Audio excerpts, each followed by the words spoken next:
दोस्तों, क्या आपको पता है कि मालगाड़ी के डिब्बे में कोयला खुले में क्यों रखा जाता है? इसे बंद करके क्यों नहीं ले जाते? और आखिर क्यों अमेरिका चांद को बम से उड़ाना चाहता था? या फिर ये कि चोरी हुआ मोबाइल FIR के बाद भी क्यों नहीं मिलता? अच्छा, ये तो पक्का ही नहीं पता होगा कि ट्रैक्टर के टायर्स में हवा की जगह पानी क्यों भरा जाता है। तो अगर नहीं जानते इन सब फैक्ट्स के बारे में तो बने रहे वीडियो के अंत तक। नंबर 15, ट्रेन में सफर करते वक्त जब भी आप कभी कोयले से लदी मालगाड़ी देखते हैं तो आपने भी एक बात नोटिस की होगी कि बाकी मालगाड़ियों से अलग कोयले को बिना छत के डिब्बों में ही ले जाया जाता है। लेकिन क्या आप जानते हैं कि ऐसा क्यों करते हैं? जबकि इस तरह कोयला ले जाने से न सिर्फ कोयला चोरी हो सकता है बल्कि बारिश के मौसम में गीला भी हो सकता है। तो दोस्तों, बता दें कि असल में इसके पीछे की सबसे बड़ी वजह कोयले के निकालने का प्रोसेस है। असल में मालगाड़ी में कोयले की लोडिंग बुलडोजर या फिर मशीनों की मदद से की जाती है और कोयले को सीधा इन डिब्बों में डंप किया जाता है। इसीलिए खुले वैगन्स में लोड करना बंद डिब्बों के मुकाबले आसान होता है। वहीं अगर वैगन बंद हो तो उसे लोड करने में काफी वक्त लगता है। और ठीक इसी तरह कोयले को जब बिजली घर पहुंचाया जाता है तब खुले डिब्बे से कोयले को निकालना भी उतना ही आसान होता है। नंबर 14, अक्सर लोग फोन चोरी होने के बाद पुलिस थाने जाते हैं, लेकिन कंप्लेन करने के बावजूद भी उन्हें फोन नहीं मिलता। तो दोस्तों, क्या आप जानते हैं कि पुलिस चोरी किया हुआ फोन क्यों नहीं ढूंढ पाती? असल में होता यह है कि आजकल के चोर काफी एडवांस हो गए हैं। पहले IMEI नंबर की बदौलत चोरी किया हुआ फोन वापस मिलने की संभावना होती थी, लेकिन अब कई एक्सपर्ट्स इस नंबर को भी ब्रेक कर देते हैं, जिसके बाद फोन को ट्रैक कर पाना इम्पॉसिबल हो जाता है। और दूसरी बड़ी वजह है पुलिस के पास दूसरे केसेस का प्रेशर। आपको ये बात तो पता ही है कि हमारे देश में पुलिस फोर्स की अभी भी बहुत कमी है और पुलिस के पास कई दूसरे बड़े मामले होते हैं, जिसके चलते वो मोबाइल चोरी जैसी घटनाओं पर बहुत ध्यान नहीं दे पाते और आपका फोन नहीं मिल पाता। आपका इस बारे में क्या सोचना है? नीचे कमेंट्स में जरूर बताएं। नंबर 13, दोस्तों, अगर आपका कंप्यूटर या फिर मोबाइल वाईफाई से कनेक्टेड है और रात को सोने से पहले आप क्रोम की इनकॉग्निटो विंडो खोलकर ये सोचते हैं कि आपको कोई नहीं देख रहा, तो आपकी जानकारी सही नहीं। आपको जानकर शायद बुरा लगे, लेकिन भले ही क्रोम की हिस्ट्री में खोजी गई चीजें आपको दिखाई नहीं देती, लेकिन एक ऐसा सीक्रेट पर्सन है जो लगातार आपकी देखी जा रही चीजों पर भी नजर रखता है, और ये शख्स है आपका वाईफाई ऑपरेटर।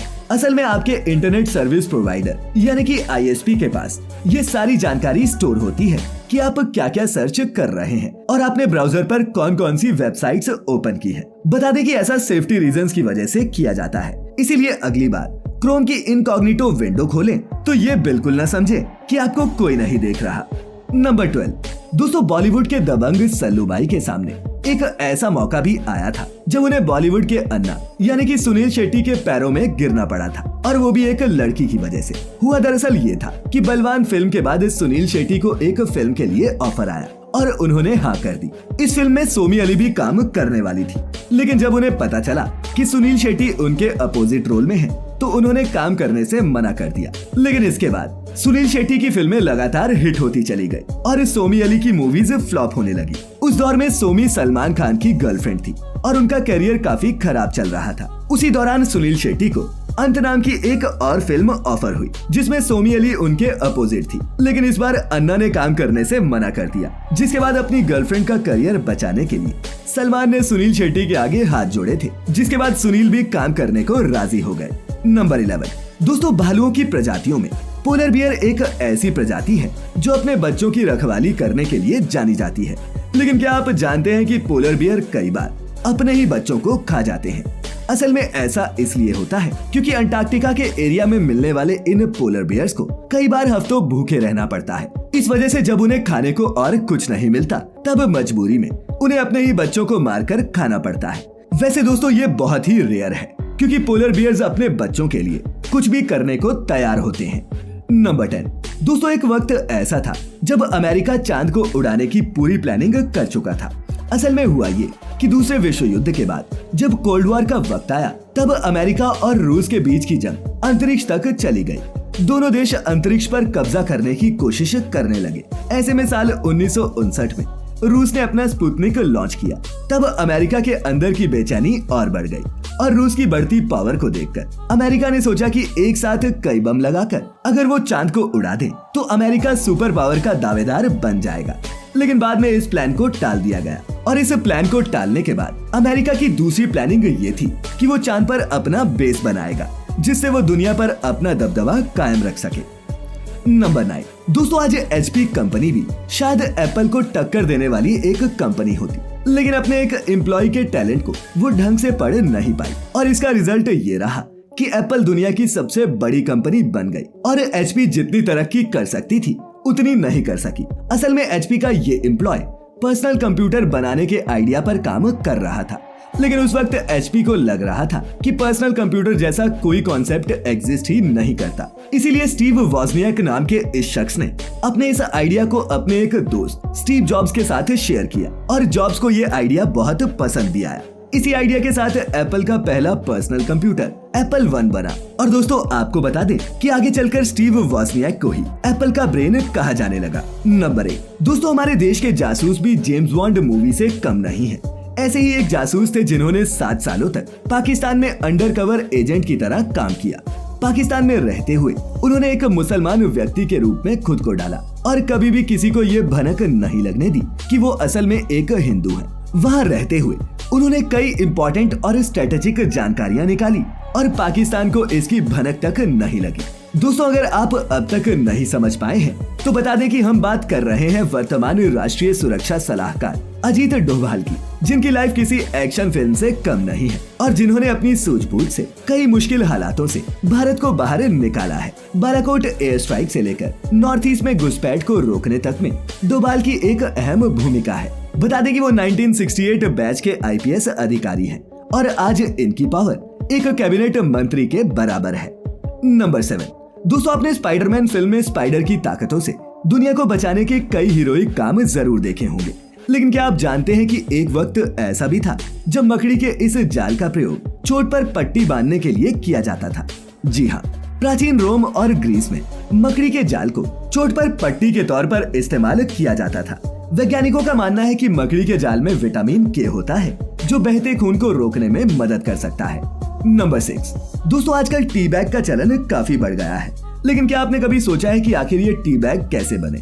अगर मैं कहूँ कि इनका आविष्कार गलती से हुआ तो शायद आप न माने, लेकिन सच्चाई यही है। हुआ यूं कि टी बैग के आविष्कारक थॉमस सलीवन चाय को पैक करने का एक सस्ता तरीका ढूंढ रहे थे। इसी के चलते उन्होंने सिल्क के छोटे छोटे पैकेट्स में अपने सैंपल बनाकर भेजे, लेकिन उनके ग्राहकों को लगा कि चाय के इस बैग को दूध या पानी में भिगोकर इस्तेमाल करना है, जबकि सुलीवन की कोई ऐसी मंशा नहीं थी। फिर जब ग्राहकों से उन्हें अच्छा फीडबैक मिला, बस फिर क्या था, टी बैग्स अस्तित्व में आ गए। नंबर 5। दोस्तों आपने भी भारी भरकम सुमो पहलवानों की लड़ाई देखी होगी, लेकिन क्या आप जानते हैं कि इन पहलवानों के बच्चे भी पहलवानी ही करते हैं, लेकिन ये कोई मारदाड़ नहीं करते, बल्कि ये करते हैं रोने की पहलवानी। बता दें कि इस खेल को क्राई बेबी सुमो कहा जाता है। जी हाँ, इसका मतलब रोने की पहलवानी ही है। इस खेल में 2 बच्चों को आमने सामने खड़ा करके रोने के लिए उकसाया जाता है। दोनों में से जो बच्चा पहले और सबसे जोर जोर से रोता है उसे विनर मान लिया जाता है। जापान में इस खेल को बच्चों की सेहत के लिए अच्छा माना जाता है। नंबर 4। दोस्तों आपने फ्रूट सैलेड तो कई बार खाया होगा, लेकिन क्या आपने कभी फ्रूट सैलेड ट्री के बारे में सुना है? यकीनन आपने ये नाम पहले नहीं सुना होगा। तो जैसा कि नाम से ही साफ है, जिस तरह सलाद में कई सब्जियां होती हैं, ठीक उसी तरह इस पेड़ पर कई तरह के फल उगते हैं। इस पर 6 से 8 तरह की प्रजाति के फल उग सकते हैं, जैसे नींबू, संतरा, चकोतरा आदि। अभी इस तरह के पेड़ पर अलग अलग प्रजाति के फल जैसे सेब और केला एक साथ नहीं उगाया जा सकता। 1990 के शुरुआती दशक में ऑस्ट्रेलिया के जेम्स और कैरी वेस्ट ने ये आइडिया पेश किया था। ऑस्ट्रेलिया में ही सबसे पहले इस ट्री को उगाया गया और फिर बाद में ऑस्ट्रेलिया से ये पेड़ दुनिया के बाकी हिस्सों तक पहुँचे। नंबर 3। ज्यादातर गाड़ियों के टायर्स में हवा भरी जाती है, लेकिन ट्रैक्टर के पिछले टायर जो अगले टायर से बड़े होते हैं उनमें हवा की जगह पानी का इस्तेमाल किया जाता है। जानते हैं क्यों? असल में दोस्तों ट्रैक्टर का काम खेतों में ज्यादा होता है, जिसके लिए उसका वजनी होना बहुत जरूरी है। वहीं ट्रैक्टर जमीन पर मजबूती से टिका रह सके और उसकी बैलेंसिंग भी खराब न हो, इसीलिए ट्रैक्टर के पिछले टायर्स में हवा के साथ साथ पानी भी भरा जाता है। इन टायर्स में 25% हवा होती है और बाकी का 75% पानी होता है। इससे कीचड़ मिट्टी में भी ट्रैक्टर के फिसलने का खतरा न के बराबर रह जाता है। नंबर 2। दोस्तों हमारे देश में तरह तरह के टैलेंटेड क्रिमिनल्स हुए हैं, जिनके क्राइम्स को समझ पाना पुलिस के बस का नहीं था। मिलिए 84 साल के धनीराम से, जिन्हें दिल्ली पुलिस ने कार चोरी के जुर्म में अरेस्ट किया, लेकिन इसके बाद धनीराम ने पुलिस को जो बताया वो किसी कॉमेडी मूवी से कम नहीं था। धनीराम ने अपने पुराने जुर्म कबूल करते हुए पुलिस को बताया कि हरियाणा की जज्जर कोर्ट से एक जज को उसने एक फर्जी चिट्ठी लिखकर पहले छुट्टी पर भेज दिया और उसके बाद खुद 2 महीने तक जज बनकर वो अदालत में आता रहा। इस तरह उसने 2 महीनों में पूरे 2740 लोगों को जमानत दे दी। दोस्तों बता दें कि धनीराम अपनी कमाल की हैंडराइटिंग की वजह से ये कारनामा आसानी से कर गया, लेकिन इस क्रिमिनल की क्रिमिनल लाइफ इतनी आसान भी नहीं थी और इन्हें अपने जीवन में 22 बार अरेस्ट किया जा चुका है। नंबर 1, ऊंट को रेगिस्तान का जहाज कहा जाता है, लेकिन ऑस्ट्रेलिया में कुछ ऐसा हुआ कि सरेआम 10,000 ऊंटों को ही गोली मारनी पड़ी। दरअसल साल 2020 में ऑस्ट्रेलिया के जंगलों में भीषण आग लग गई थी और इस आग को बुझाने में यहाँ की सरकार को एड़ी चोटी का जोर लगाना पड़ा, लेकिन ये आग लगातार फैलती जा रही थी और आग से बचने के लिए जंगल से निकलकर कई जानवर लोगों के घरों में घुसने लगे, जिनमें से सबसे बड़ी तादाद ऊंटों की थी। और इसके बाद लोगों ने वहां पर 10,000 ऊंटों को शूट करने का डिसीजन लिया। कई एक्सपर्ट्स का मानना है कि 1 साल के अंदर ऊंटों की संख्या दोगुनी से भी ज्यादा हो जाती है और उनकी पानी की समस्या को दूर करना भी मुश्किल हो जाता है। इसीलिए उन्होंने इतने ऊंट मारने का फैसला लिया। तो दोस्तों आज की इस वीडियो में इतना ही। आपको ये फैक्ट्स कैसे लगे नीचे कमेंट करके जरूर बताइएगा, और अगर वीडियो अच्छी लगी हो तो इसे ज्यादा से ज्यादा लाइक और शेयर करें। तो फिर मिलेंगे ऐसी ही एक और इंटरेस्टिंग वीडियो के साथ। तब तक के लिए आपका बहुत बहुत शुक्रिया।